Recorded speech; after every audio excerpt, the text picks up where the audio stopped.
नमस्कार बंधुओं, आज मैं एक नया वीडियो बनाने जा रहा हूं। आज का हमारा विषय है शेरशाह सूरी का मुद्रा सुधार। शेरशाह सूरी मध्यकाल का बहुत ही श्रेष्ठ शासक हुआ था, जिसकी व्यवस्था बहुत अच्छी थी। चाहे वो प्रशासनिक व्यवस्था हो, चाहे वो सार्वजनिक निर्माण की व्यवस्था हो, चाहे भूमि व्यवस्था हो, चाहे मुद्रा व्यवस्था हो। मुद्रा के क्षेत्र में भी उसने महत्वपूर्ण सुधार किए थे, जिनके बारे में आज हम आपसे बात करेंगे। तो इससे पहले कि वीडियो शुरू करें, अगर आपने अभी तक हमारा चैनल सब्सक्राइब नहीं किया है तो सब्सक्राइब जरूर कर लीजिए, ताकि बराबर आपको सिविल सर्विसेज से संबंधित इतिहास और सामान्य अध्ययन की जानकारी बराबर मिलती रहे। तो आइए वीडियो शुरू करते हैं। सबसे पहले देखते हैं कि आखिर शेरशाह सूरी ने मुद्रा सुधार क्यों किया, क्या उद्देश्य थे उसके पीछे, क्या भावनाएं थी उसके पीछे, क्या परिस्थिति थी उसके पीछे, ये हमें जानना है। क्या चाहता था शेरशाह सूरी? तो सबसे पहले हम देखेंगे कि शेरशाह सूरी अपने व्यापार को बढ़ाना चाहता था, वाणिज्य को बढ़ाना चाहता था और संचार व्यवस्था को दुरुस्त करना चाहता था। और इन सभी कामों के लिए मुद्रा की बहुत जरूरत थी, जिससे कि विनिमय आसानी से हो सके और आर्थिक गतिविधियां सही तरीके से संचालित हो सके। क्योंकि किसी भी राज्य के लिए व्यापार, वाणिज्य और संचार उसकी शिराओं और धमनियों के रूप में काम करते हैं, इसलिए ये बहुत महत्वपूर्ण था। दूसरी जो बात थी महत्वपूर्ण, वो ये थी कि शेरशाह सूरी पुरानी और खोटी मुद्रा को हटाना चाहता था।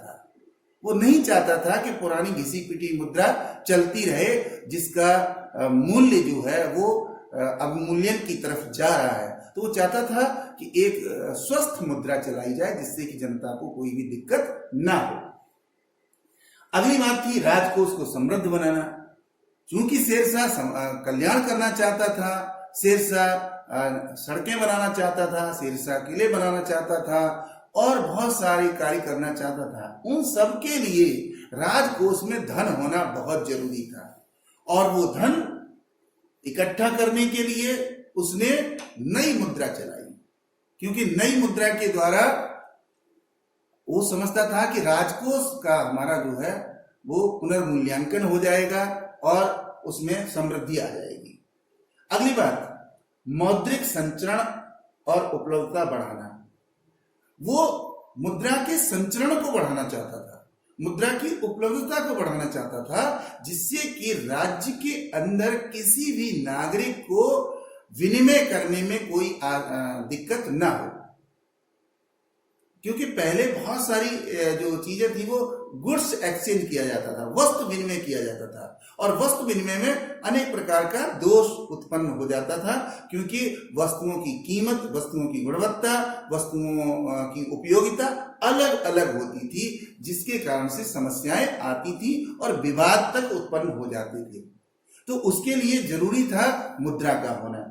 और अगली बात क्या थी कि मुद्रा को जितने निचले स्तर तक पहुंचा देंगे, उतनी ही आर्थिक गतिविधियां आसान हो जाएंगी और राज्य में समृद्धि बढ़ेगी। इसलिए इन उद्देश्यों को लेकर के शेरशाह ने ये काम किया कि मुद्रा सुधार की ओर कदम उठाया। अब हम देखेंगे कि आखिर उन्होंने जो नई मुद्राएं चलाई, वो मुद्राएं क्या थी और उनका मूल्य क्या था। तो यहां पर देखेंगे प्रमुख मुद्राएं एवं उनका मूल्य। तो सबसे पहले शेरशाह ने सिक्के ढलवाए, सिक्के चलाए। ये सिक्के दो तरीके के थे, खासतौर से सबसे पहले चांदी का रुपया, यानी चांदी का जो सिक्का होता था उसको रुपया कहा जाता था। और इस रुपये का जो वजन था वो 178 ग्रेन और 180 ग्रेन होता था। कहने का मतलब है कि ग्रेन जो है वो भार की एक इकाई होती थी, जिसके आधार पर मुद्रा का मूल्य निर्धारित था और उसी के आधार पर उसका संचरण किया गया।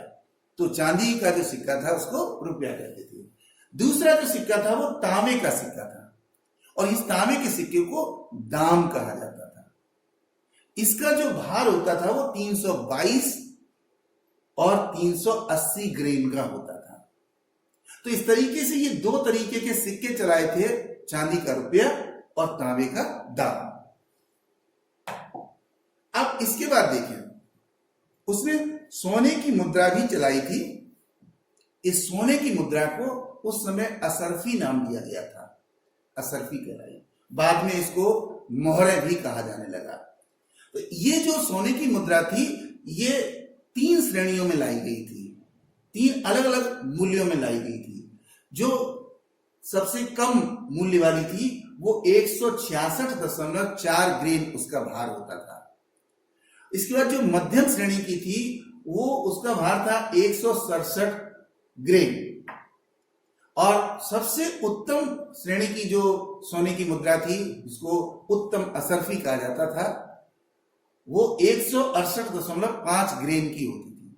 तो कहने का मतलब है कि जो असरफी मुद्रा थी वो 3 तरीके की थी और तीनों का मूल्य और भार अलग अलग हुआ करता था।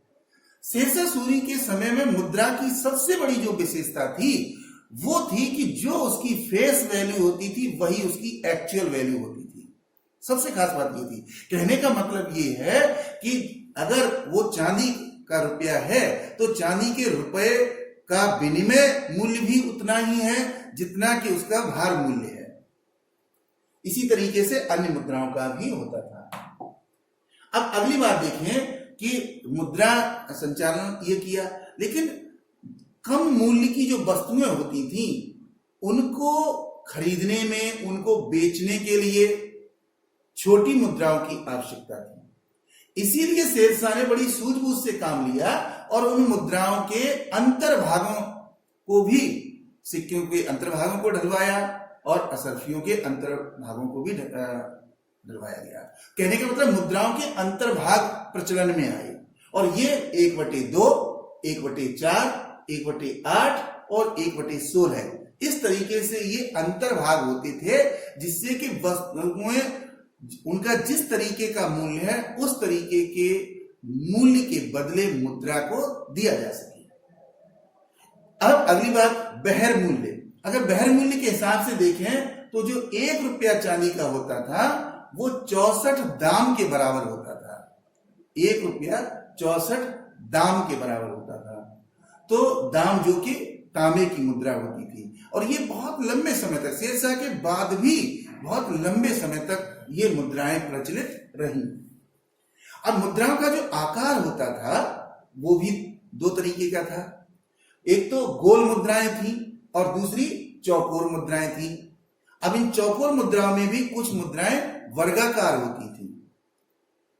तो इस तरीके से ये मुद्राएं विभिन्न आकार की होती थी और इन मुद्राओं के ऊपर जो कुछ भी लिखा होता था वो या तो अरबी में होता था और देवनागरी में। अरबी और देवनागरी ये 2 भाषाएं थी जिनमें कि मुद्राओं के ऊपर लिखा जाता था। अब मुद्राओं के ऊपर क्या चीज लिखी जाती थी, इसमें विभिन्न इतिहासकारों के द्वारा जो तथ्य उपलब्ध करवाए गए हैं उसके आधार पर 4-5 चीजें लिखी जाती थी। सबसे पहले लिखा जाता था मुद्रा का मूल्य, कि वो किस मूल्य की मुद्रा है। दूसरे, शासक का नाम। तीसरे, वर्ष, किस वर्ष वो छप रही है। चौथी बात, उसमें संकेत होता था, कोई न कोई संकेत उसमें रहता था।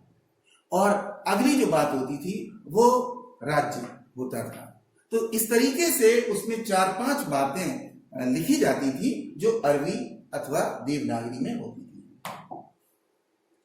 अब इन मुद्राओं को छपवाने के लिए, सिक्कों को ढलवाने के लिए, तैयार करवाने के लिए बहुत सारी टकसालें थी जो अब्बास खां सरवानी और डॉक्टर कानूनगो के द्वारा जो तथ्य उपलब्ध करवाए गए हैं उससे ये जानकारी मिलती है कि कुल 23 जगह पर टकसालें थी शेरशाह सूरी के राज्य में जहां पर ये मुद्राएं बनाई जाती थी। और इनमें से जो प्रमुख शहर थे जहां पर ये टकसालें थी उसमें सासाराम, आगरा, लखनऊ, उज्जैन, ग्वालियर, आबू पर्वत और सखर, ये वो जगह थी जहां पर मुद्राओं को ढाला जाता था।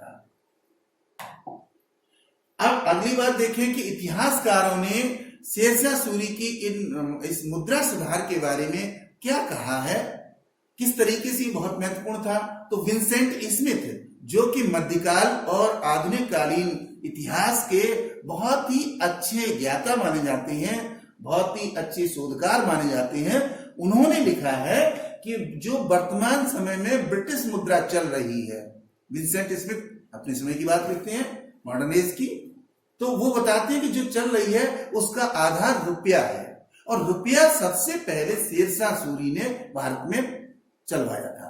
तो रुपया जो कि इतना महत्वपूर्ण रहा, इतिहासकारों ने माना कि वो ब्रिटिश मुद्रा का भी आधार बना। अगर इसको वर्तमान समय प्रासंगिकता के रूप में देखें तो लगभग 8 देश ऐसे हैं जो आज भी रुपए के नाम से अपनी मुद्रा का संचलन कर रहे हैं। इसी तरीके से एडवर्ड टॉमस ये लिखते हैं कि शेरशाह सूरी की मुद्रा इतनी अच्छी थी कि मुगलों ने भी उसको बेझिझक स्वीकार कर लिया। यद्यपि देखिए मुगल शेरशाह सूरी के शत्रु थे, लेकिन इसके बावजूद भी आप देखिए कि उसकी व्यवस्था, मुद्रा सुधार की व्यवस्था इतनी अच्छी थी कि उन सिक्कों के ढालने के तरीकों को, उनके मूल्य को और उनकी धातु को उसी तरीके से स्वीकार कर लिया गया। तो ये बहुत ही अच्छी बात थी कि शेरशाह सूरी ने इतनी श्रेष्ठ मुद्रा व्यवस्था संचालित की। अंत में हम केवल ये कह सकते हैं कि ये जो शेरशाह सूरी ने मुद्रा सुधार किया उससे आर्थिक गतिविधियां बहुत आसान हो गई, इसीलिए इसको श्रेष्ठ माना गया है, उत्कृष्ट माना गया है और लंबे समय तक इसका अनुकरण होता रहा। तो ये जो मुद्रा सुधार था, इससे इकोनॉमिक एक्टिविटीज, जो आर्थिक गतिविधियां थी, वो बहुत आसान हो गई, इसीलिए शेरशाह सूरी का राज्य बहुत समृद्ध हो गया था। और आप देखिए कि ये व्यवस्था आज भी प्रासंगिक है जो शेरशाह सूरी ने मुद्रा के क्षेत्र में सुधार किए थे। अब भी इस समय भी विभिन्न देशों को अपनी मुद्रा में बराबर सुधार करना पड़ता है ताकि आर्थिक गतिविधियां अच्छी तरीके से चल सकें और राज्य समृद्ध हो सके, विकास के पथ पर चल सके।